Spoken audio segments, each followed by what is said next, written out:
Heya, it's me, Jen, your host of The Whole Shebang.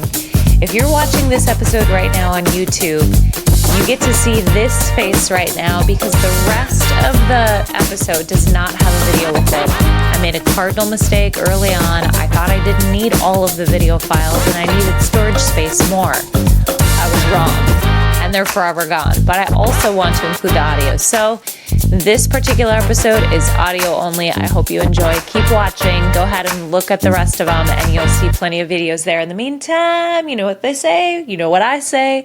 We say, have a banging day. If a woman gets into her masculine, I tend to freeze or fawn.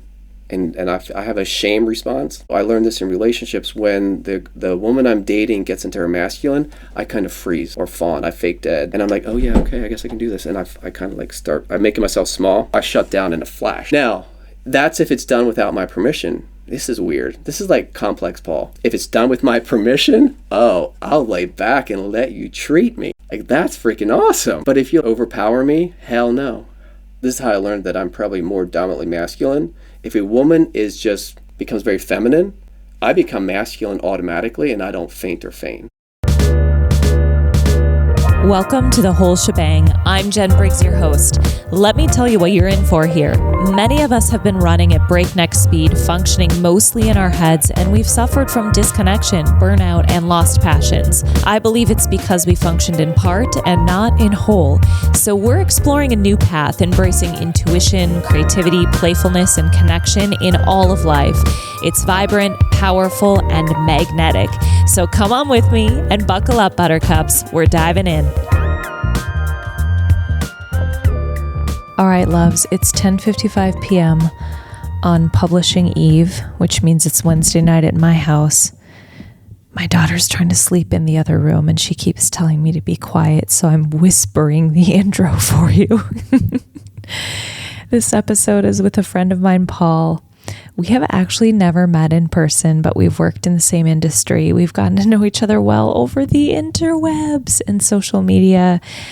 And he's been just a friend and follower of the podcast and on this journey with the masculine and feminine, both in his work life and also in his dating life. And so in this episode, we have what feels like a good girlfriend talk, but with the guy. And so he talks about dating after divorce, and we do some fun impromptu like role play of switching masculine and feminine dynamics. You hear a little bit about his story of career change, a little on neurodivergence, and a bunch of other just fun stuff. It's a windy, genuine, just like conversation at a coffee shop that you could be on a fly on the wall for. So I hope you enjoy it as I whisper my sweet nothings to you. All right, enjoy. Welcome to The Whole Shebang, Paul. Yeah, thanks for having me on. I feel like I'm your one student that's in the front of the row asking all the awkward questions, and I'm learning the things just like that. Oh my gosh. Well, this is what this is about for me too. It is about learning, right? And just connecting with people. So let's start with like who you are, and you can take that wherever you want to go. Who are you? So I'm Paul, a super curious George, and I used to think I'm a slow learner, but I realize I'm just a deep learner. And so I don't just learn things to learn them. I always learn them to actually do the things later. Like an example of that is when I was 14, I went to a local college and they said, well, you can't sign up for classes. You don't have a GED yet. So I went home, I was like, oh. And then I got this little pamphlet that said, hey, adult continuing education, right? ACE. So I looked on there, what are the requirements for adult classes? And there were none. So I went back with my checkbook and signed up for an accounting class. Took the first class, and about 3 classes in, I asked the guy, I was like, hey, you just give us books to read, then we talk about the books. Can't I just read the books and learn the things and do them? He's like, yeah, I guess you can. Then I said, why would I ever go to college? Yeah. And I forgot about college. So who am I? I'm curious. I read books. And I learn some things, but I miss a lot. And then I listen to people and I let them convince me to go the wrong way. Ooh, okay, there's stuff here. Okay, let's talk a little bit. I know that we didn't plan on talking about this, but I think it's helpful for people to have context, and how we know each other is through real estate, and we had the same position. You're down in Ohio, right? No, Pennsylvania. So close to Philadelphia. Yeah. You're in Pennsylvania. Okay. I'm sorry. Yes. I got that wrong. Just outside of, I'm a corn guy, so I'm a man of the corn. Of course, Ohio's corn too, right? Yes. I teach lessons from the corn, but I'm not children of the corn. Just outside of Philly in Amish country. I was, actually, Pennsylvania Dutch was my first language. Whoa. Yeah, so my parents left the Amish, and then we were Mennonite, and now I'm heathen, and full circle, I'm amazing. So slippery slope out. So your parents were Amish? Yeah, they were they actually left the Amish when I was just after I was born. So I was born into a very high stress environment, probably a cortisol baby, like a drug baby. Oh gosh. And then they became Mennonite. Yeah, so they had a conversion experience and, believe in the Lord Jesus Christ and thou shalt be saved. They left the Amish. The Amish didn't like that idea because the Amish believed that you just do good works and you might get to heaven. Oh, wow. Okay. But the evangelical movement said, hey, if you believe in Jesus, you will get there. Assurance of salvation. Okay, and now you're a heathen. Well, I can't not believe in Jesus, but I also believe in the universe and like quantum physics and stardust and all that. I don't know about stardust. I'm not that. I'm more of like the banks and the sun, moon, stars, and then someone else brings the fun. Okay, that was a fun little tangent. We could do a whole episode on that, but I do think it's interesting to have that not even in the background. That's probably been somewhat in the foreground of your life, and it's shaped how you view things and how you grew up and the evolution that you've been on. So, oh yeah. Okay, so there's this background of that, and then you worked in the same position I did as a team leader, right? For how many years? Yes. So it's most people that know me now know me as, Keller Williams team leader. So that CEO, like the most turned position in the company, and you are a cog in a... He just is saying it. Yeah. And it also is a thing that taught me everything I need to know about business that I had missing in my life. I would agree with that. Yeah. Yeah. So from 2019 till about last year, this time I was a team leader. Before that, though, I spent most of my life in lawn care and growing things. So creating environments that grew things. Like you can't force grass to grow, you just create an environment. Ooh. I got into the team leader position because my lawn care company was not doing that great. Post-divorce, we had to figure out if we sell the company or what's it worth, and we ended up just selling it, dividing the proceeds. And then I prayed, and I was like, God, I don't know if I can believe in you or not, but here goes. Just like Ari Hart, my 3-year-old, she goes and hides in a clothes rack at Target and says, Daddy, come find me. I was like, all right, God, I'm out. Like, I'm out for this fun time after divorce. But if you're for real, give me an opportunity by Christmas. So I prayed this half-heartedly in March of 2019.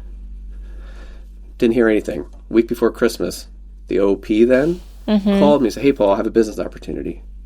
He called me 3 days in a row. I never called him back because I don't call back unless you give me a reason to call back. Don't just, sales call me. The day before Christmas, he said, I have a business opportunity. I called him back immediately and said, hey, dude, is this something for now, 6 months, or a year from now? Because if this is for a year from now, call me in a year from now. 2 weeks later, I was hired. Wow. KPI fit, but I was overexposed, underdeveloped.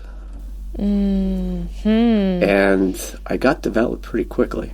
Yeah, that position, I will say, there is nothing like being refined like fire. And we talk about no pressure, no diamonds, and that role has taught, I would not do it differently. I would do that whole thing again. But I don't know that people really have an understanding of what that position is until you're in it. So actually, I thought about that. I was like, should you tell people what they're getting into? And I actually think not. Because I don't think there's any way to tell them what they're getting into. Think about when you were a parent. If you would have signed up, are we going to raise kids for 18 years? Hell no. No. But when you're just having fun and make the babies, that's easy. And then you do it. Yeah. And same thing, hey, they kind of got me with, hey, do you want to be a CEO? And I was a CEO of lawn care and landscaping. I knew how to be a CEO. But I had no idea what this is going to be. I was so naive, it was ridiculous. Yeah. So you did that for the ups and downs, yeah? Oh, yeah. So you did that for a few years, and what I would like to ask you about is, you came to a crossroads, And then you just recently made a transition, a big jump, yes? Oh, yeah. So I was successful at my first office, went from 100 million to 500 million in production. You know what that means. So I recruited well quickly. But once I recruited all the 10 to 30 million dollar teams, I didn't care. Like, to hire people that were just getting in production, I was bored out of my mind. Yeah, sure. And so, but looking back, I thought it was that, but what it really was is in that time, I slowly became more feminine, actually, like people pleasing-ish. And I'm type A, masculine naturally. But I shifted completely and I burned the F out because I was behaving in a way that I wasn't naturally so. And outside of work, I didn't take enough time to regenerate in my way. So I moved to another office because I was doing so well. And that next office, I was terrible. Like, I was not worth my $75,000 salary a year, and I would have fired myself. I love your honesty with that. Like, yeah. And that was June last year. And so then I left that, and I was like, okay, I want to be a coach because that's what we're taught. Look, the MREA, we're taught how to be a coach. I know how to coach realtors. But I was still in that burnt out state, and the coaching business did not pick up. Now, I did connect with 3 solid clients that I coach one-on-one, and I started a group. But I realized that I had a lot of work to do to know how to beat Paul. And so now I'm kind of starting from the ground up again. It was like a crater, just like building. And I don't even care so much about being a big, rich guy with a jet and flying the world. The job I have now is I drive tractor trailer and I deliver food to people that need it. And that's actually more aligned with my purpose. Like, I like to help people, but especially people that can't help themselves. My mom had foster kids, and I think that's where that kind of came from. And so that's more my purpose.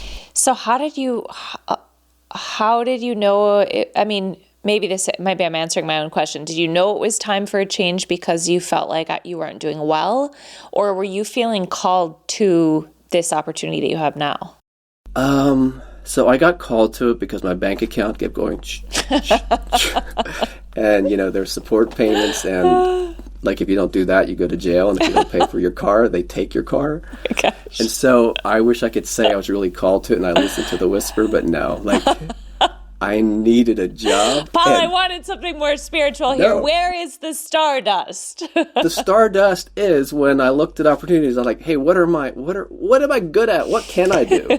And I can drive truck. I had a CDL license since I was 18. Yeah. And I got awards. I won $500 and a belt buckle for being the top tractor driver in Pennsylvania. So I'm like a redneck through and through. I know how to use my hands. So the thing that I can do that's not even hard is drive equipment. Doesn't really matter what. I figured out. And so I very quickly became one of their really good tractor trailer drivers. But here's the nuance. Here's where it gets spiritual. It's not that spiritual, but I was looking for jobs with my CDL license, right? Yeah. And then I was listening to you, and I think the one guy was talking about masculine energy and just like listening to the voice within and your purpose. I forget exactly which one, because your episodes all run together and it's all just goodness, right? Thank you. Yeah. And so I was looking for CDL jobs on Indeed. And then there was like hundreds of them. And so I started applying, like 3 a day. And not getting callbacks was embarrassing. And the interviews I did get, they're like, your resume shows you were CEO of a Keller Williams. You were this, and a long time ago you were a truck driver. Like, how could you be a truck driver now? Until Blessings of Hope. And I was like, what? I run past that place every day or every week for the last 5 years. Why not work for someone that actually has a purpose that's aligned for me? And it made about, the opportunity was the same amount of money. Then I was like, I don't want to do that, because what if they're too churchy and they like make me pray and make me get uncomfortable? And then I was like, well, maybe the Sunday school answer is the right answer. Which is what? What's the Sunday school answer? Like, what would Jesus do? Like, yeah. And so I did an interview, and he was like, oh, I don't know if you're going to always be a truck driver, but if that's what you want to be now, we have a spot for you. Cool. And hired me that day. Cool. And 3 days later, I was behind the wheel of an 18-wheeler. Just what a different world. There's a lot in that sigh. Okay. I want to talk about, you started our time together by saying like you love to learn. Okay. Oh yeah. Heck yeah. So what are you being taught right now? What are you learning right now? I'm probably unfucking myself. Like, you know, that book. It's really I don't know the book. You do. So it's a yellow book, and it's about unlearning the social constructs. Okay. Which ones are you unlearning? Probably the thing about face it till you make it, or it's like all the stuff they tell you to white knuckle your way to success. Yeah. Like for instance, you know, aim high, set your goals high, and then you figure out how to get there. Or if you can dream it, you can do it. Mm-hmm. I don't know if that's actually even true. Like just because you can dream it doesn't mean you can do it. Maybe, but it might not mean I want to. Like my dream is to be in a jet, travel the world in a private jet, running marathons, just telling people random stories. Mm-hmm. But I don't know if I ever have a jet. But in the meantime, I can be talking to you, telling random stories, and run marathons in my backyard. You must have a big backyard. No, it's... Oh, right. True. My neighborhood. You know, this moment right here reminds me, sometimes if I'm not the riverbanks, I need someone to guide me because I'm just rambling. We're going on a journey. I have thoughts. So I trust you to be the riverbanks, all right? Okay, I hear you. I'm picking up what you're putting down. Yeah. Okay, so you're unfucking yourself right now. You're unlearning some things that you've learned. And we started also talking about the masculine feminine thing. Let's come to that. Yeah. Tell me what you're learning about that, or how that's impacted you. Yeah. So as a recruiter, you have to learn how to listen to people and hold space for people and get on your feels, and people act on emotion, all that. Mm-hmm. So what I did is I learned how to do that. Like sit across from you, look into your eyes, say, what do you really want? What's more important, time or money? Mm-hmm. Like, don't you feel yourself cringe right now? And I would say, like, what's more important, time or money? Or is it a feeling? And what I learned, I just randomly said one day, because the person didn't respond to time or money. And so then I kind of sat back. I said, or is it a feeling? And she just started crying. She's like, yeah, it's a feeling. And in that moment, I realized, for one thing, I knew what the real question should be. And I realized I don't know how to answer that question. What's the question? What should it be? Is it the feeling? Yeah, it's a feeling. Like, okay.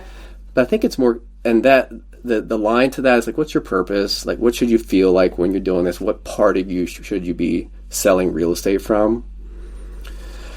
And people need a guide to get back into their body and feel what they're doing. Like even in a conversation, stop counting your conversations.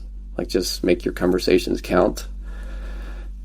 And at the end of the day, you might want to count them and put it on a spreadsheet. Mm-hmm. But in the moment, like when you and I are talking, we just have to make our conversation count. Mm-hmm. How do we do that? Well, first of all, we got to see that we are counting the conversations and we're white knuckling our way to something. Like just realize how we're doing it wrong now. Probably living someone else's goal for us. Whether it's what you imposed on yourself, like, hey, I think I should make $250,000 a year. Well, that's a made-up number. You know, with real estate, $250,000 is kind of the new $100,000. And if you're not making $250,000, you must be a loser realtor.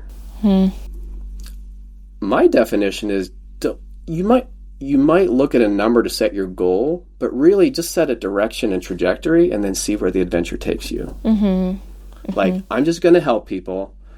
And I'm going to learn more and more about myself, and let's see where it takes me. So in my coaching, I do that. I ask people, what are your goals? But after asking my goals, I usually ask them, like, who made that goal up for you? Like, where did that come from? And do you really believe that goal? And then after about 3 months of them not hitting their goal, I say, hey, look, do I see the same numbers as you?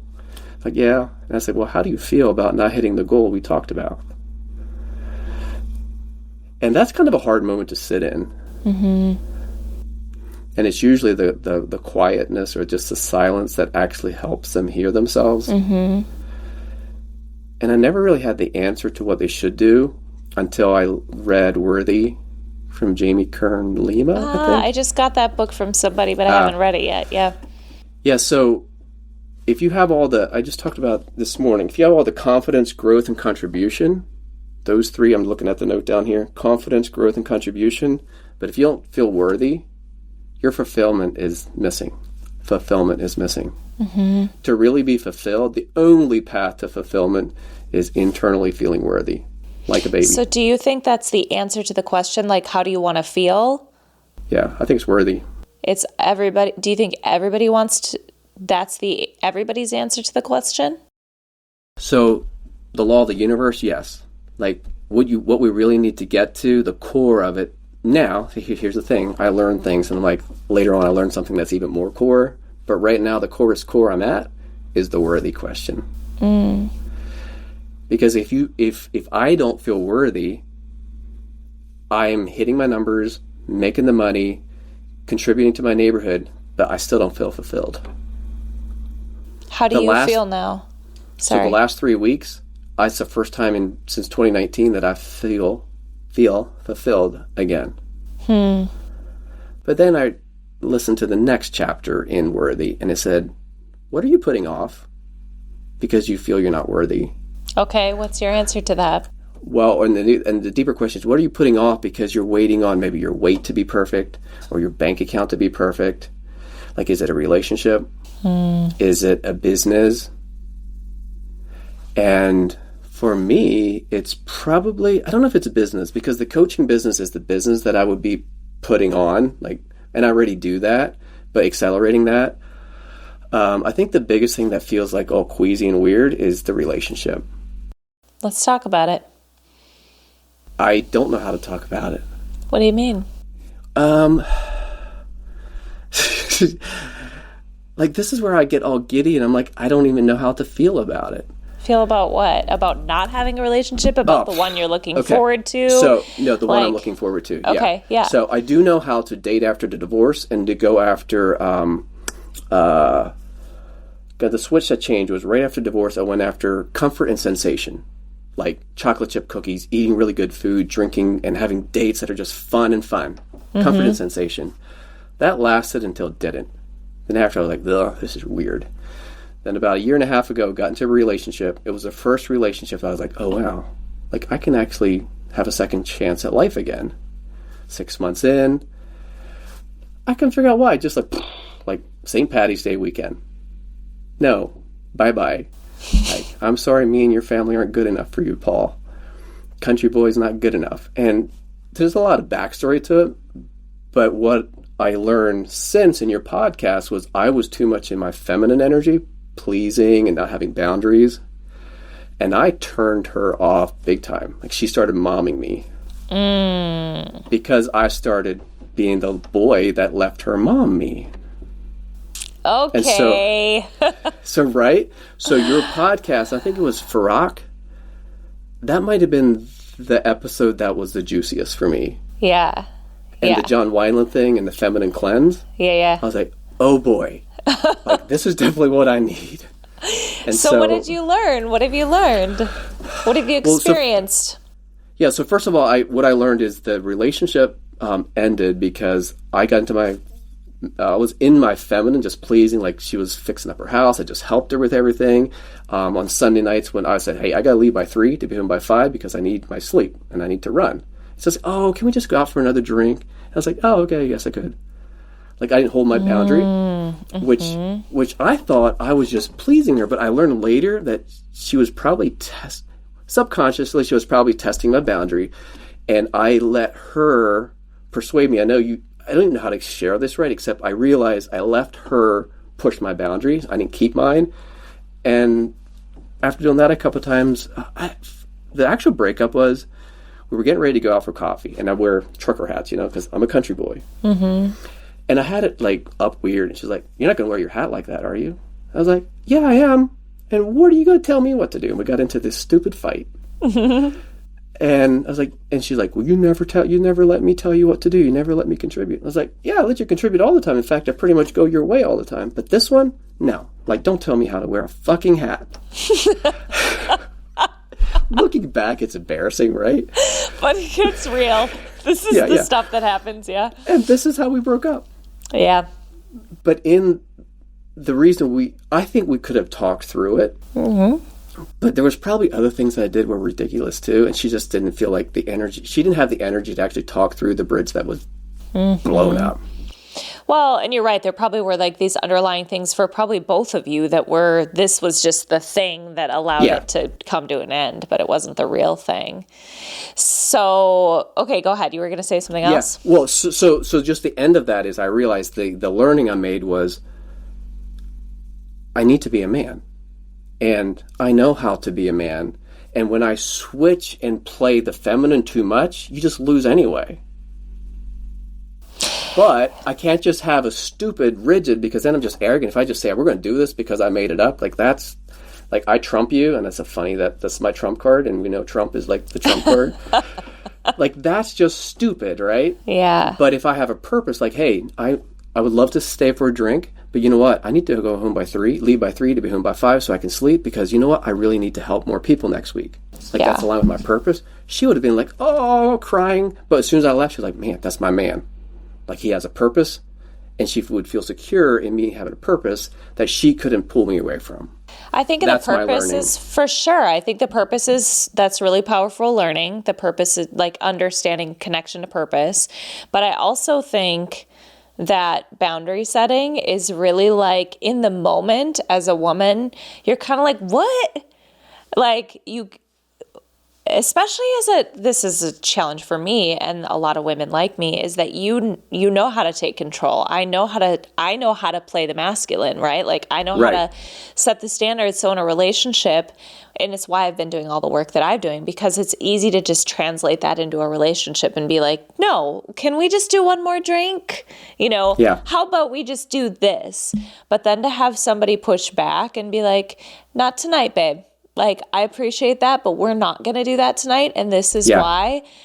There's still a piece of me on the inside that's like, oh, that's hot. Exactly. Kind of like, set the boundary. That's kind of hot, you know? What I tell you, I don't think I would have learned that until I heard that conversation between you and Farak. I think it was that the correct episode? Zarak is right. Yeah, thank you. Because that's when I realized that, we're not assholes when we set the thing, but it has to be aligned with our purpose. Like if it's just my made up reason, like, you know, kids, they see through our made up rules. And so it's kind of a nuance. You can't just, like I was asking myself, what groups of men are the best in their masculine? And I think it's kind of rednecks and hunters and fishers and men of the earth, right? And truck drivers. I don't know. I'm not going to categorize all men, but maybe. No, I'm just saying from my perspective. But we think men are assholes when they make a reason for no good reason. Like, no, I'm not going to do this just because I said it. Like, that's a stupid reason. It's got to be aligned with a bigger purpose. And then it's juicy. Yeah, juicy. And yeah. I'm thinking about the boundary setting thing, the purpose, and then I would also say like taking initiative and having clarity. Those are really, I feel that even in my friendships, whether it's with males or females, like I have some female friends who are just like, I just kind of like being in my masculine. And so when we hang out and they're like, let's meet here at this time, I'm like, oh, thank God. You know, like it feels so good to not have to make the decisions and plan everything out. And so when you have somebody that just steps in and says, how about we do this at this time here? It feels really great. Now, if a woman is constantly pushing back against that, there's probably either she doesn't want to be in her feminine or she's testing it subconsciously, probably. Like, will he? Yeah. And I think subconscious is the key here, because I'm just thinking of some relationships and dating that I've learned. I also like to be able to switch. You know, to be in a relationship where, hey, look, I'm tired from driving all week. Can you just plan everything and I just like go with your flow? It is a flow. That's the thing I'm learning right now. Like, of course it is.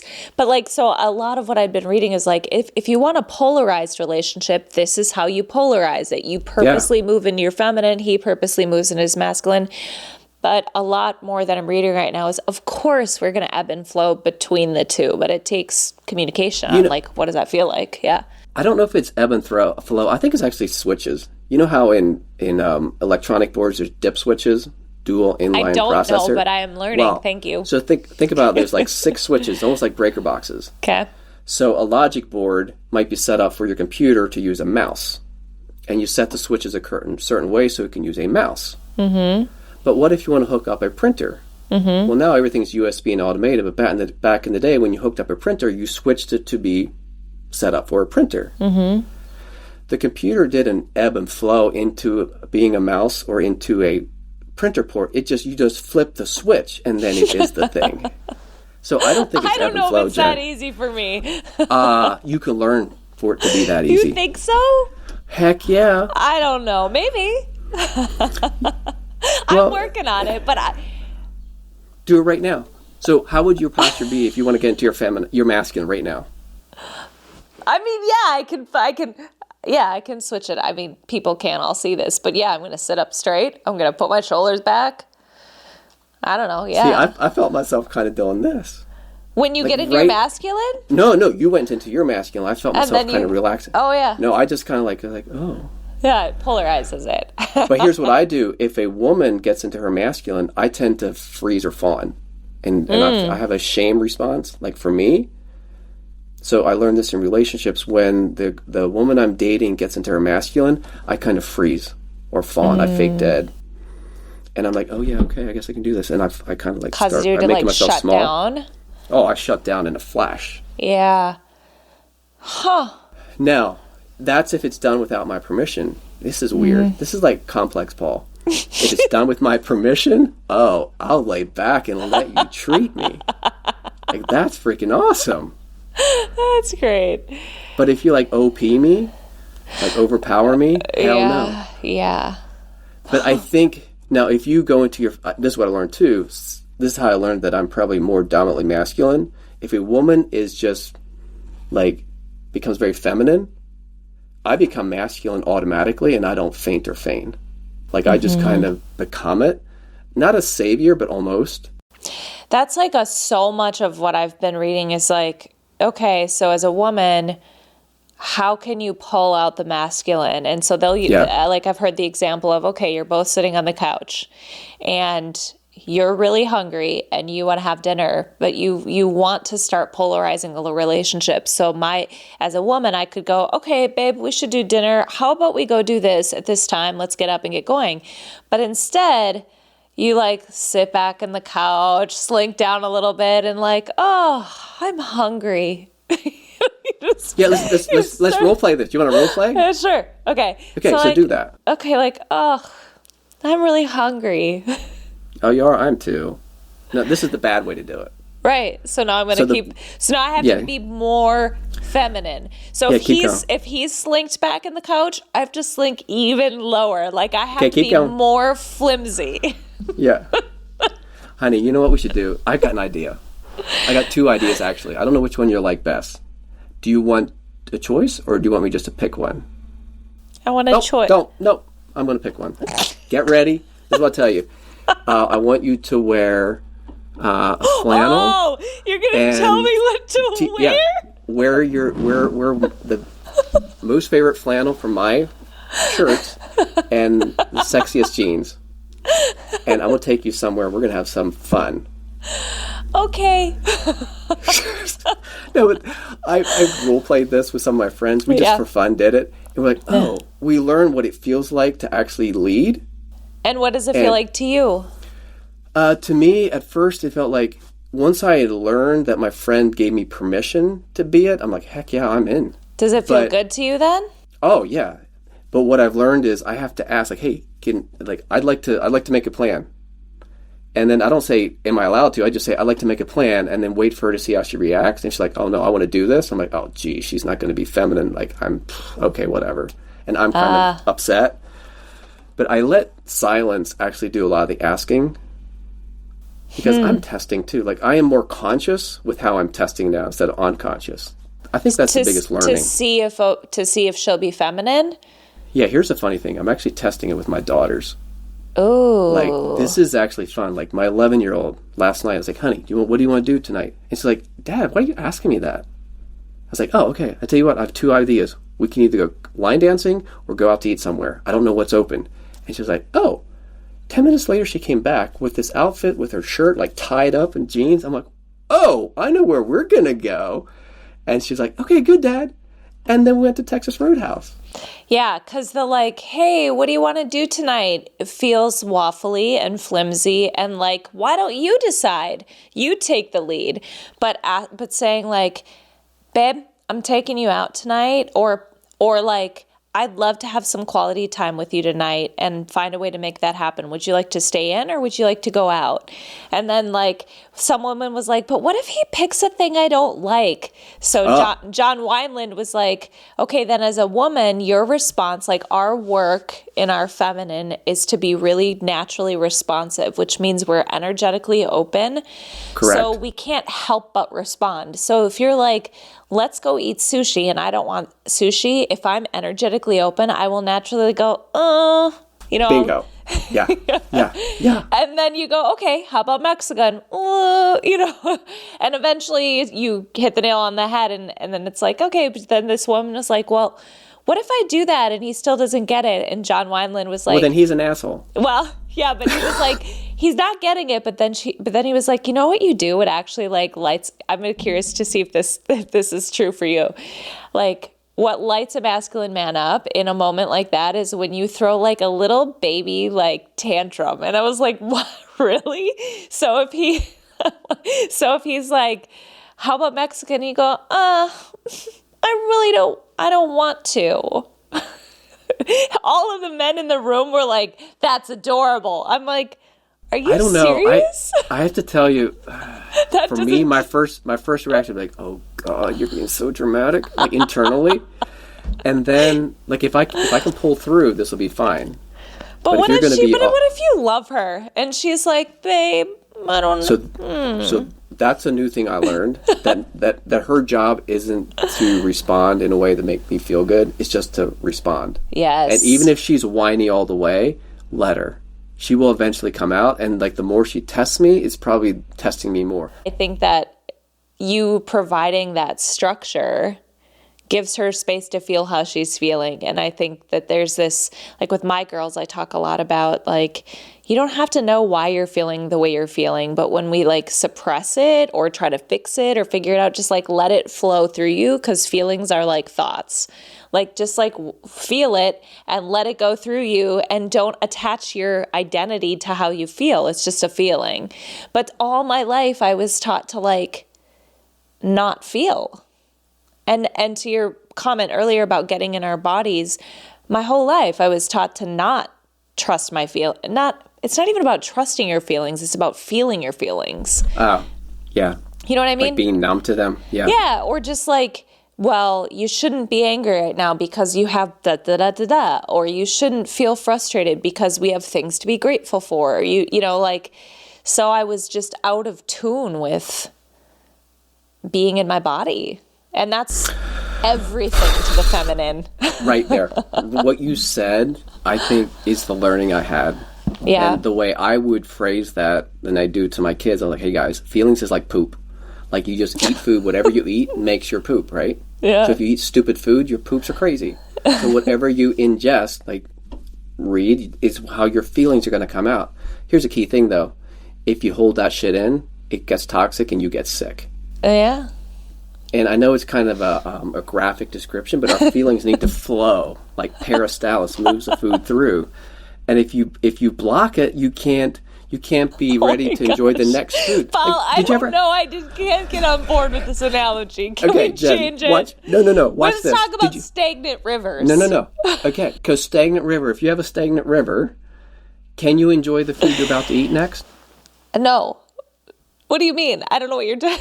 So if you have to poop. And you, I'm not talking about poop. Okay, if you're sitting at the table and you have stagnant river, can you eat and enjoy a cookie? No. Like you gotta let that through before you can even enjoy life. Otherwise, and here's the key learning. I realize I sometimes am not my body, and I don't realize I have to go to the bathroom. Like there's actually like neurodivergent adults. We lose autonomy. What's that called? there's a word where you actually forget what your body needs from you. Like you forget to drink, you forget to eat, you forget to go to the bathroom. It's actually This is a diagnosis? Yeah, I'm definitely neurodivergent. I don't know what, but somewhere on that spectrum. But I realized that I was raised in a household with one or two parents that are definitely on the spectrum. Mm-hmm. And so I never knew if I was just mirroring their behavior or if I'm also neurodivergent. But here's the fun thing. Connecting to your divine masculine, divine feminine actually supersedes all that craziness. I know I jumped another topic, but let's go there. It fit right here. What else do you want to say about that? Well, so the two books that messed me up or broke me open the most recent one is Worthy by Jamie Kern Lima, right? Mm-hmm. But the one last summer, right after my breakup, was, it was before the breakup, was Masking Autism.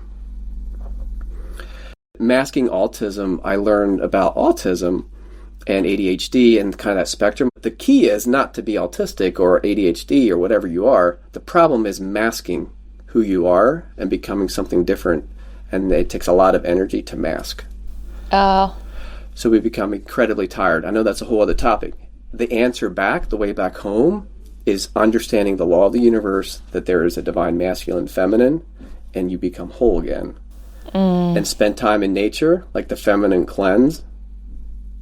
Here's another topic. I know we're at three topics deep. Okay. But where you spend 2 or 3 hours per day going outside and looking for masculine and feminine energies in the natural world. Have you been doing that? Some. Like, that's the part of the whole challenge I have been kind of sucking on. I don't go out in nature enough. I didn't know that was a part of the challenge, to spend that much time in nature. Okay. That's what a big part. If you watch the video. Else is in it? So the feminine cleanse, which can go masculine cleanse, but John Wineland has the best video on. Just search John Wineland, feminine cleanse. And the problem is we are responding to dopamine hits of people liking our comments, or let's say swiping right on just like beautiful women, and then when they reply back, boom, another hit. Mm-hmm. Turns out we actually respond more to those dopamine hits than actual relationship with the person that we're trying to swipe right on. Mm-hmm. So we become addicted, like mice to crack cocaine. The feminine cleanse tells you delete all dating apps, stop getting that dopamine hit from women, especially like giving you kudos, either liking your shit or whatever, and instead get your energy from nature. Like drink water, not so much alcohol. Yeah. And let nature nourish your soul. Do you feel it nourishing you when you spend time in nature? So for the first 3 months, I didn't. It took about 3 months till I was like, oh, okay. Like I got off the dating apps, and then I kind of like reverted back. I got like back on the crack cocaine about 3 months in. Oh, this is dumb. But I immediately like deleted it again, and went out in nature. The key, you can't just delete the apps and say no to the thing. You have to replace it with something to nourish your soul, which is the nature piece, like drinking water, eating good food. That's why I eat more salmon, more fiber, barefoot outside. But our culture is actually created to be very insulating from the natural world. Like we have asphalt, concrete, rubber shoes. Like almost everything that we do to be comfortable insulates us from the energy of the universe. Okay, I'm going to take us on a tangent. I'm going to go on a journey with you. Go. I haven't talked to anybody about this yet. So I listened to a podcast like 5 days ago called Why Isn't Everyone Doing This? And the host of it had on a man named Zach Bush. Zach is an MD. He was a doctor in epigenetics, and I don't know what else he did. And then he worked in hospice, and then he started working on bio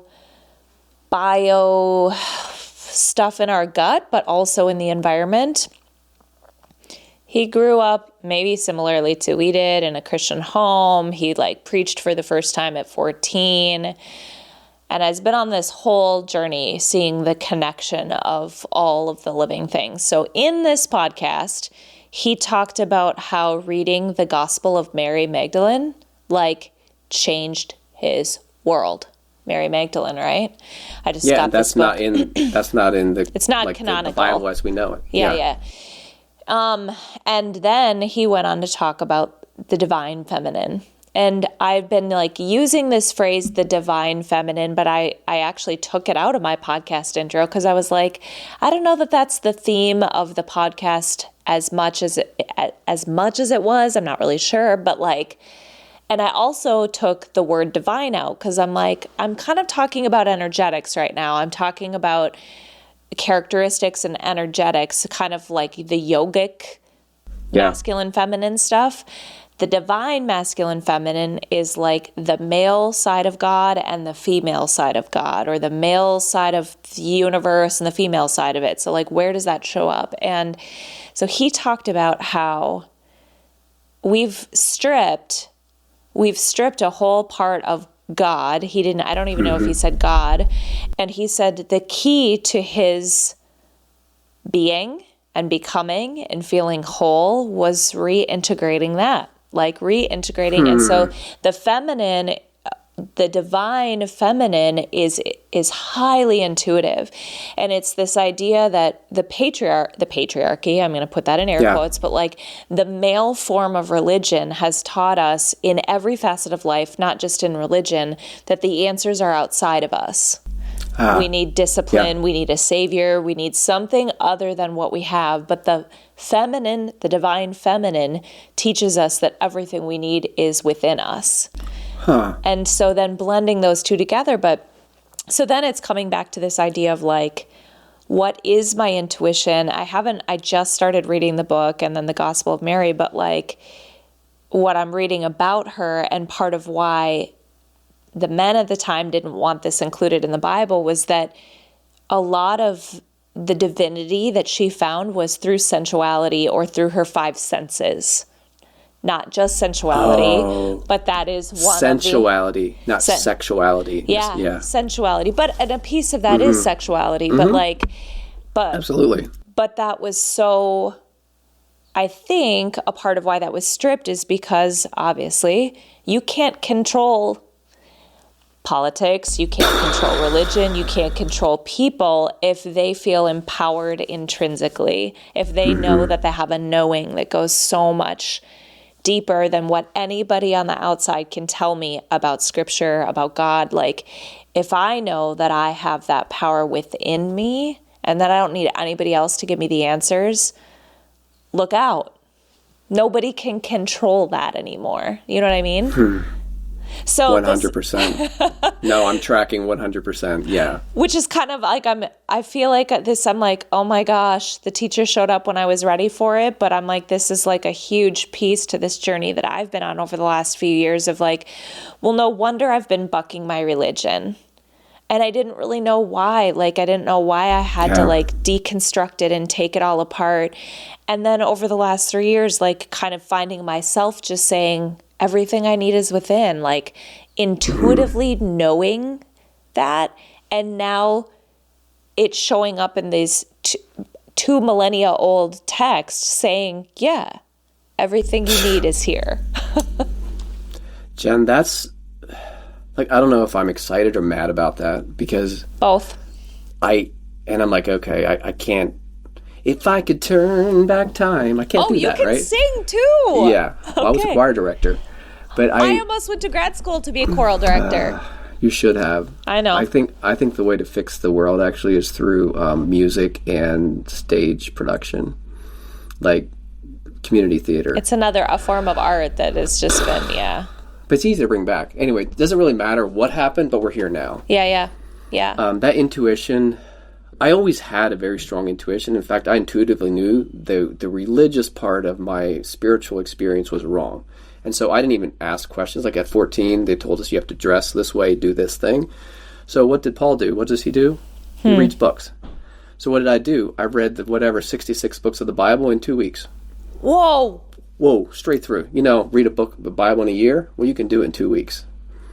With one question: what does this freaking book say about clothing? Beginning to end, one question. And I found out it doesn't say jack, except in Leviticus it talks about how long the robes and tassels should be. So I'm like, okay. anything they tell me about what to wear, a mustache or not, or short sleeve shirt or whatever, I'm not going to listen to that anymore. Yeah. And I just did my own thing. It got me excommunicated. But I did that with other questions, and I just like, oh, what did I learn? And so I listened to my intuition. I'm HSP, highly sensitive person. Mm-hmm. I often know before and more than other people. Like at church, we had like ordinations. So 3 people were voted in, and then they had books up front to decide who's going to be the person picked. And like 6 times in a row, I guessed the right person before the evening the books randomly were picked.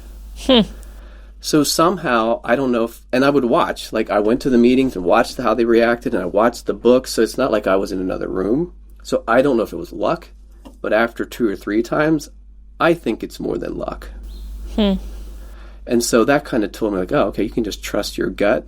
And most times I know 5 to 10 years before something's going to happen, what's going to happen. But I'm now just becoming more aware of it. I'm curious to know how does your gut feel? How do you know what your gut is telling you? It's as simple as if I see apple pie and want to eat it, like I like that apple pie. And it's usually pretty quiet. It's just a wanting, or it's like, oh. Like for instance, when there's 3 names like Jake, Davy, or John, like which one's going to be the person? I'm like, oh, John's going to be the one. So one like just kind of rises to the surface for you. It's just kind of there. Huh. Do you feel a sensation anywhere in your body? I think it's probably more, I trust anything I feel when I'm calm. Any feeling I get when I'm excited or like upset, I don't trust that with Jack. Yeah. Like the only thing I believe is when I'm not really thinking about it or not trying to think about it, and then something comes to me, like, okay, that's the thing. Yeah. Maybe this will be one of the staple questions I ask guests, because I'm always curious to know if we're going to help people figure out what their knowing is, their inner... Oh. You know, like, how do I help people uncover what their knowing is? And because I think for everybody it feels different or it shows up different. So I'm always curious to know how it's showing up for people. It's not always quiet, because remember that episode you did about sometimes you just have to leap? Yeah. Sometimes it scares the shit out of you. And the other feeling I get is when I feel queasy and like I'm going to almost pass out. That's when you know? I'm actually just leaning into that one, because most times when I feel that, I don't actually go that direction. Oh. I actually scurry away. Like I think I missed a lot of opportunities because I felt that queasiness. Like right now it's relationship-wise. Because I think I'm actually afraid of being wholly accepted. Ooh. Because I thought about it. When I was young, I was often left at church or at the grocery store. Like we have 6 kids. And so mom would leave and then they forgot to take me. And so I learned early on, it's no big deal. Like if they forget you, but I was just invisible. Mom said, you were the best kid. You didn't make any noise. You like didn't need anything. But right, that should break your heart, right? Yeah. And so to people who actually I love the most, I expect them not to need anything from me, and I can't expect anything from them. And so now to be thinking about a relationship, it's easier to be in a relationship with someone that's like emotionally closed, and to actually be in a relationship where I'm wholly seen. Like the thing that made me cry is someone said like, hey, what if you're in a relationship that when you come home, the kids come and give you a big hug, and your love gives you a big hug, say, honey, how are you?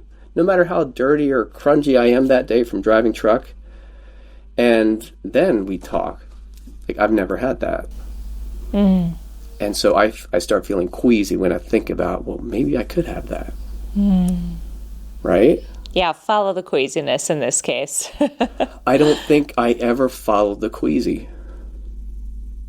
And that's, like right now, I'm surprised I'm not crying, but it's just the reality where I am. But I feel like sometimes I'm just seconds from crying or laughing, and it's always inappropriate which one I pick. Inappropriate? Oh yeah, like in a funeral, I just want to laugh. Like there was funerals of my family where I just felt like laughing, but also in these serious moments, I don't know. Yeah, I think isn't it interesting? I just think the more that I'm reading and talking to people, to hear to get curious about what our bodies are telling us, and then to treat it like a science experiment a little bit, like, oh, there's this queasiness. What if I lean into this? Or what if I open up to this a little bit more? What if I, like, what is this here? What if I let this surface right now? What if I move this through me? Like, what happens? And then you can start collecting enough data to see patterns and be like, oh. But I, like, this next queasiness, I don't know if I want to pull the trigger and be bold. Like, this is a fun thing. What's happening? To ask someone out, right? Oh, like this person, okay. like the universe has been whispering a name. Yeah. And I'm like, luckily I have half a month to the end of my 6-month feminine cleanse. and I'm like, you know what? I think I'm going to extend it to 9 months. Because so I don't have to make a decision. Oh, but you're extending to avoid it? Yeah. You shouldn't do that. Well, I don't know. And here's the thing. If the answer is within, I am going to sit with it and just spend more time being quiet with him. Don't avoid the discomfort is what I mean. Like, I mean, if you feel compelled to extend it, yes. But if you're just doing it to avoid the queasiness. Do you realize how hard that is? Like, this is what I'm in the feels of right now in May. What is this? April 29th, going into May. Yeah. And I even hinted to Ari, and she's like, Dad, I think you should probably extend your thing. Like, I don't know how she'd do, because it's scary for her too. And she's 11, so I don't tell her much, but she knows enough that she's like, I think you should just never. But that's her, right? I'm not going to ask her for permission. Yeah. But so, asking for a friend, like, with what you've learned about feeling these queasy things, are there ways that you would recommend I step into those? Like, do you have any thoughts on that? I mean, if this particular situation is just like, I'm feeling queasy about asking this person out, when your 6 months is up or 9 months is up, I think the queasy, when I feel queasy, those are the jump moments. There's not a lot for me to process. Those are the moments when I'm like, oh, my knowing is heavy. Like, oh my, it's just like, oh my gosh, there's nothing left to do but just go head first, Like, that's when I get queasy moments, that's what that is for me. You could probably do the things just to also, like, move the actual physical energy through your body, like work out, run, I don't know. Yeah. But, like, I think if it's an intuitive thing that's happening, yeah, you go for it. You know what's funny about this? Can I get a little bit more vulnerable? Yes, please. Thank you. So, in my 20s, or no, 16 to 20, like my dating life back then, I asked out, like, the actual person I wanted to go out with. And she said no. Yeah. Like, that was an infatuation. But on the other side of that, then I actually wanted to connect with a few people. But, like, I asked out the person I wanted. I was bold. 3 people in a row said no, but here's what happened. I slowly, methodically lowered what I would want. Like, you accept the love you think you deserve. And this is the vulnerable part. I feel like I accepted the love I deserved. I went for someone who I knew would not say no. Mm-hmm. That's real. And then that relationship ended up having 4 beautiful kids, and we just ran into hard times, and I grew, and we grew differently, and I'm against divorce more than ever, but I'm also against bad relationships more than ever. And so that whole, like, shame mix. Shame is such a dirty bitch. Yeah. I hate it so bad. It's so, the book that it's taking me forever to get through, Women Who Run with the Wolves. Also, actually, I read that one. Did you? Yeah. So I think it's for men too. I mean, just kind of this idea of coming back to a lot of that stuff. But she talks about in there how, like, the damage of holding on to secrets, and how everybody has, even if it's not a secret, it's shame is secret for most people, and what that does to people, and holding them back from their best, and from how that impacts the other people in their lives. And so even you just sharing this today, thank you for sharing what feels vulnerable to you. Like, you're not the only one that feels that. And you are totally worthy of every desire that you have. 1,000%. To me, sometimes that I agree with the worthy thing, but I'm like, worthy isn't even a question to me sometimes, because I think we all are inherently worthy. Yeah. And that's the difference between me and Christianity. Like, I don't believe we're born broken and in need of somebody to save us from our brokenness. I believe we are born worthy of love and whole. There's nothing that makes us unworthy to begin with. So we don't have to earn anything back, because we just are inherently worthy. So whatever I'm not letting go of my standards. I just decided, like, I'm going to die single, or I'm going to find somebody amazing.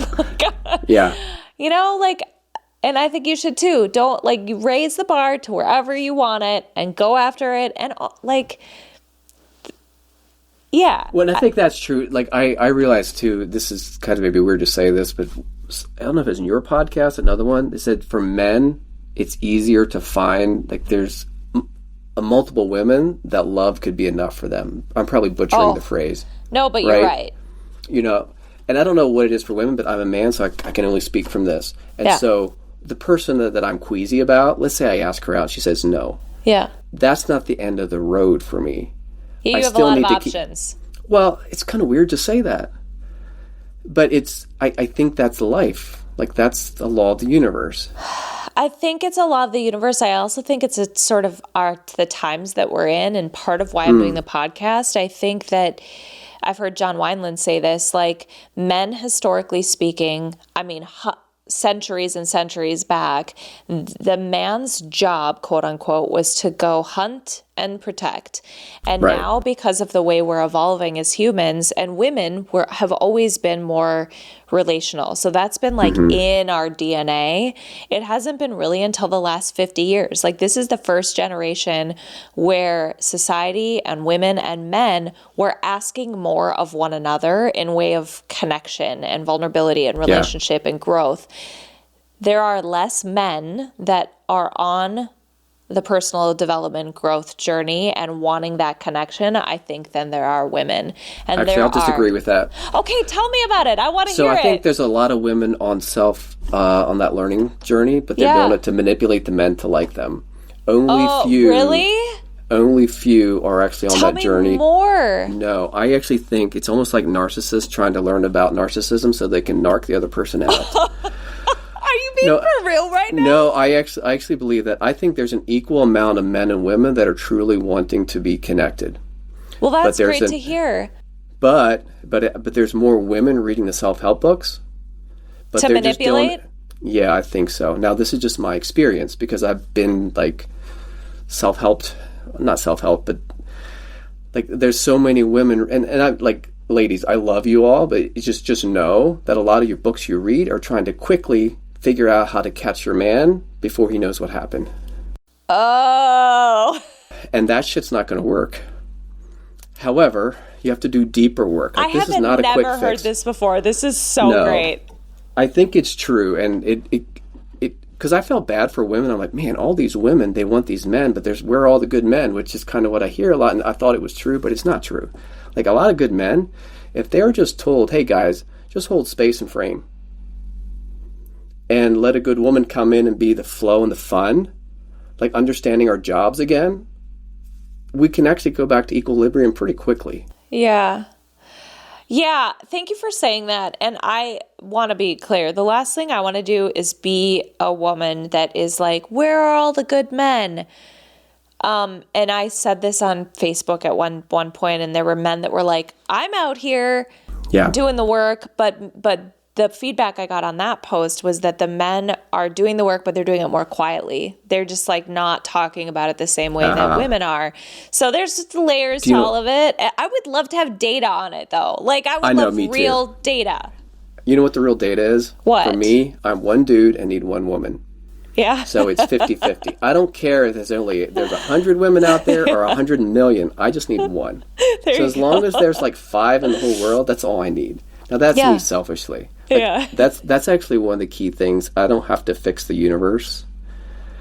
My job is to be Paul. Yeah. and to be love first. Yeah. And set a direction and trajectory and see what adventures show up. Mm-hmm. I know I kind of oversimplified it. And I think what I rambled at was, so when I was going through my divorce, I read a lot of self-help books and try to figure out what's going wrong. And the shame piece was I would read these books about abuse, and there were always men abusing women. But I'm like, I'm on the other side. Like, am I stupid that I'm a man that can't hold up his end of the deal? You see where I mean? You are not. Thank you for sharing that. I know men. I know that this is way more common than people talk about, and it's really unfortunate. I'm sorry that you went through that. Yeah. Well, I thank you for that, and it's that pain I went through that cracked me open, and that country song it's the cracks in my heart that let the love in. So I have no regrets at all about what happened, just to be clear. I want all men to know, hey guys, it's pretty easy to be a dude. Just stop trying to, be something you aren't. But follow John Wineland. and what's that other guy, Zarak? Yeah, he's one. Max Trombley, who I had on, I think he's a good teacher in that space too. Yeah. But I think though men have to be ready to hear it in a way that doesn't make them look small or stupid. And I think men have to teach men. It's almost impossible for women to teach men how to be men. And so, hats off to all the dudes who are teaching me how to be a dude again. And when women try to teach men how to be men, it just does not work. Well, it gets this weird dynamic too of mothering kind of, but I don't know. Yeah, there's something about it. I was at the gym today, and there's a personal trainer there that was training another man, and a younger man, he's maybe late 30s is the trainer, and the guy he was training is probably similar age. And they're there multiple times a week when I'm there. And every time I'm I had this thought today. I'm he's bringing this boy into manhood in a different way.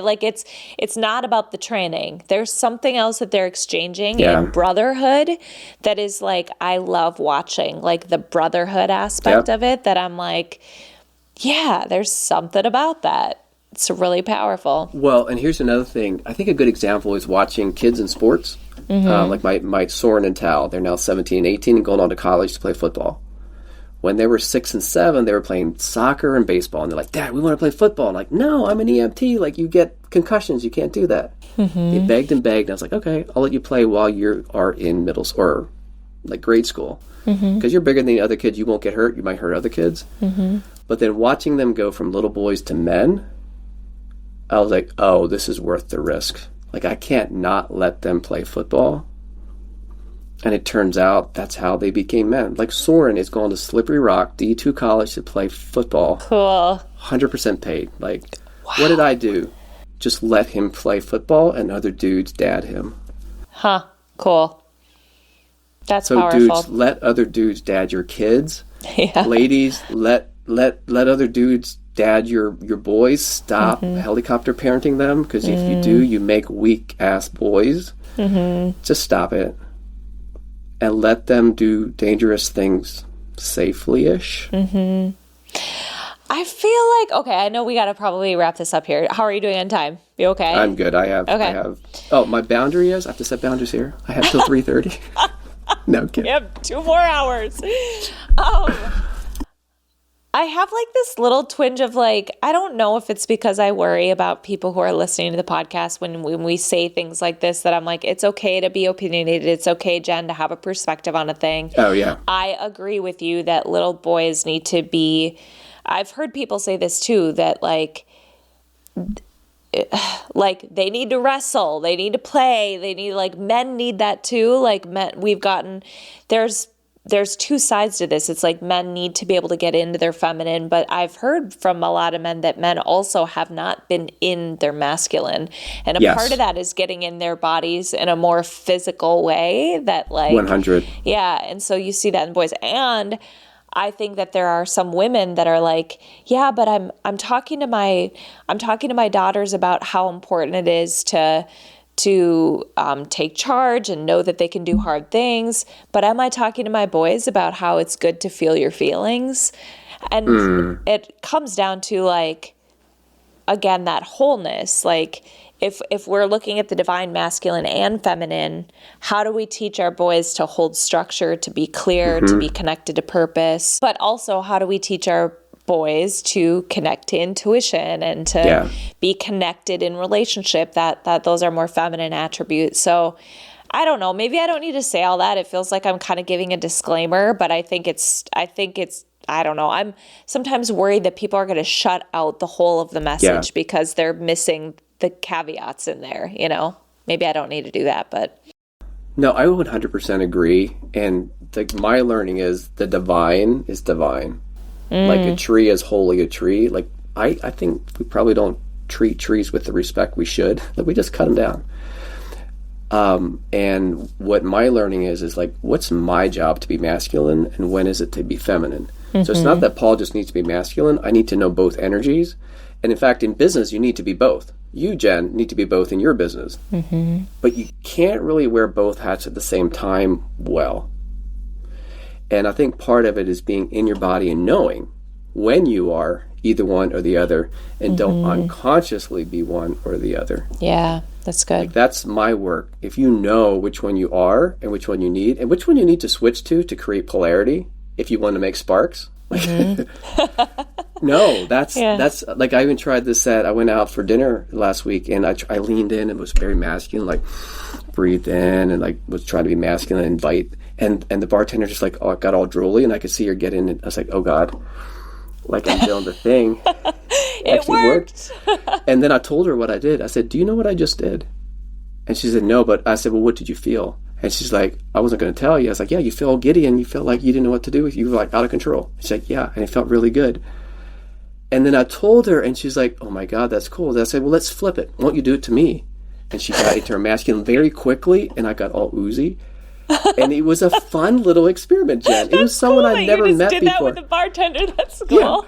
Yeah. But I think those are the things that we need to do to play. Yeah. And that polarity is knowing when it is, and then use that knowledge well. Because you can manipulate people with that too and take it very hurtful ways. Just don't do that. There's no need. Well, people do it. I know. Like there's whole playbooks on how to manipulate people. And I don't want to know that, but I should know that. I have people in my world right now telling me in kind ways to not be naive because I really believe the best in people, and it's not always good.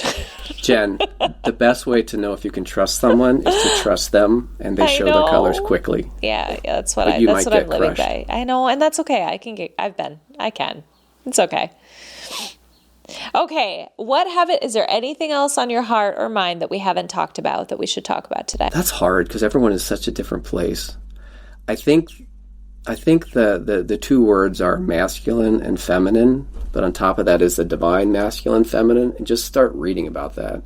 And if you feel it, if you're feeling right now like I got to learn more about that, just listen to Jen's previous podcast episodes. I'm actually serious. Because the guests you brought on, and this is where I'm going to give you some more than praise. Like praise is saying like, Jen, you did a good job. You made a lot of money. You raised your kids well. But worship is saying like, Jen, you were the channel, the divine, feminine, and connected the stories. Like that's worship. And it's because you connected to something that's beyond you, through you, and without you opening your mouth, it wouldn't have been delivered. Thank you. I'm receiving that. Thank you. Yeah. I mean, it's coming back to body, intuition, inner knowing. I'm going to be curious to see where this journey that I'm on leads because it feels like I'm a hound on a trail. Honestly, I'm like, what's going to turn up next? Because there's stuff here we haven't been learning about, we haven't been talking about. And I'm thankful for you today sharing your story and sharing how you're learning, this is what I want people to hear, because it doesn't have to be going to school.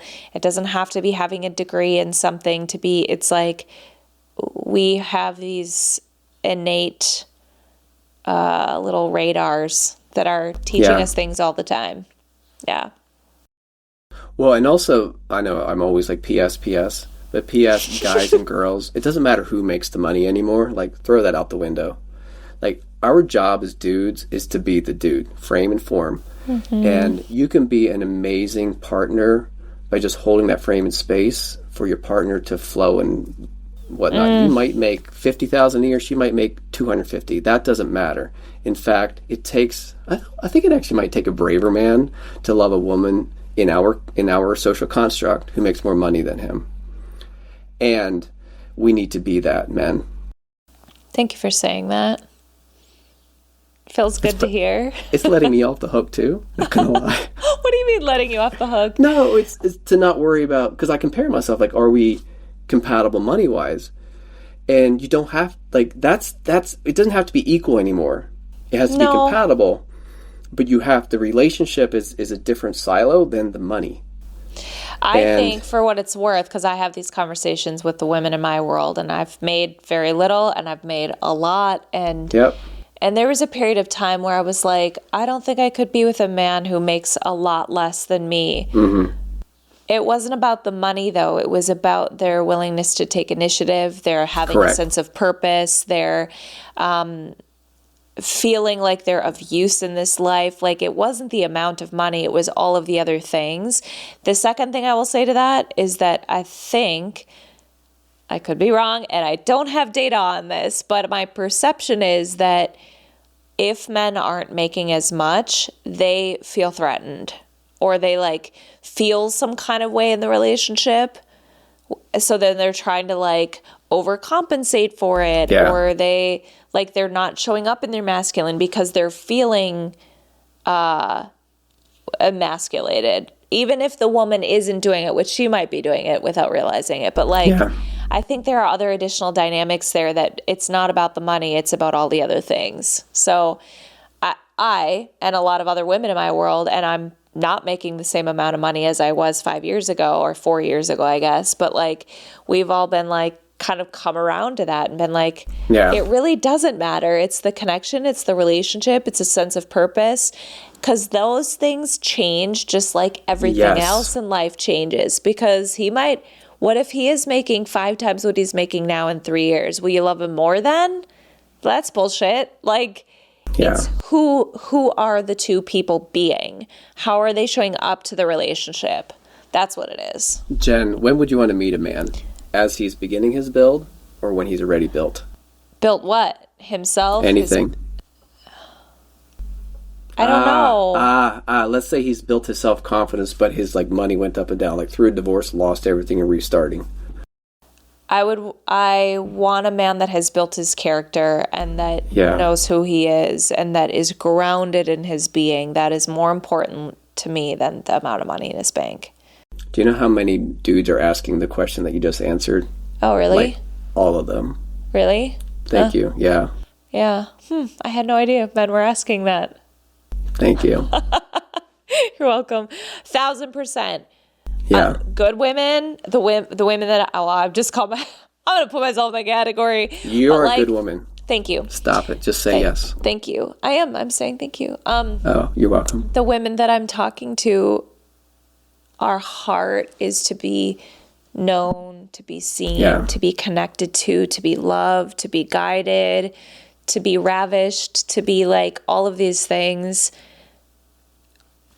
The other stuff is also, if she's making good money, she doesn't, comes back to like what our society is asking of men now. She doesn't need a man, quote unquote. And I know there's some triggers around that, but like if a woman says, I don't need you, it's not from a place of, I don't want you. It's this like, I don't need you to make the money anymore. What I need and what I want is connection and intimacy. So like it's requiring something different of men right now, of that kind of woman. It's like, well, why would I be in a relationship if you're going to just like not be connected to me and I'm paying all the bills and I'm doing like, what is this? What are we doing here? Yeah, exactly. No, I 100% agree. Yeah. And a year ago, I didn't know that to be true. So it's actually relaxing to realize that I can be in a world that women want a man to hold the frame in space and let her Yes. be like responding to the environment. Like, Yes. I love that. I Show freaking up love and that. create framework, create structure, see her. Like, Yeah. see her. When you can tune in and be present and know her and see her, there is nothing better to the feminine than to feel like, not just physically, but not just mentally, but like spiritually. When you can connect on that level, that is like, No, I agree. I Yeah. agree. And so that's why I'm on this journey to do the man work. Yeah. Do you have someone that you would recommend me to do a course? Like, is John Weiland a good person to follow in his courses? He's the one. Okay. Yeah. Okay, good. Because that's what I'm following. We're going to call this episode Doing the Man Work. Doing the man work. That's what you just said. Do you know how much... It was so much fun to not have to be the riverbanks, and I don't know if I'll listen to this episode, but Yes, I you will. felt so comfortable just yakking. So thank you. Thank you for This doing is that so for fun. me. Thank you so much. Thank you for sharing your heart. Thank you for opening up. Thank you for being transparent in this conversation and being a man who's doing the man work. You're a gift. Hey, you. Yes, you. Thank you for tuning in today. I hope this episode is supporting you on your path to becoming the strongest, shiniest version of you. My goal and hope is to continue helping people through this podcast. So if you've enjoyed this episode or taken anything that's helped you out, the best thank you would be to join me in moving this forward by doing 2 simple things. If you haven't already, following the podcast is very helpful. Also, apparently the algorithms really like reviews. If you can take a minute to leave a review, artificial intelligence would love it, and I would be so grateful. Feel free, of course, to share an episode with someone who you think may need to hear what you heard today. Thanks again, everyone. I genuinely appreciate you, and I'm so thankful to be building a community like this together here. I'll catch you later. In the meantime, have a bangin' day.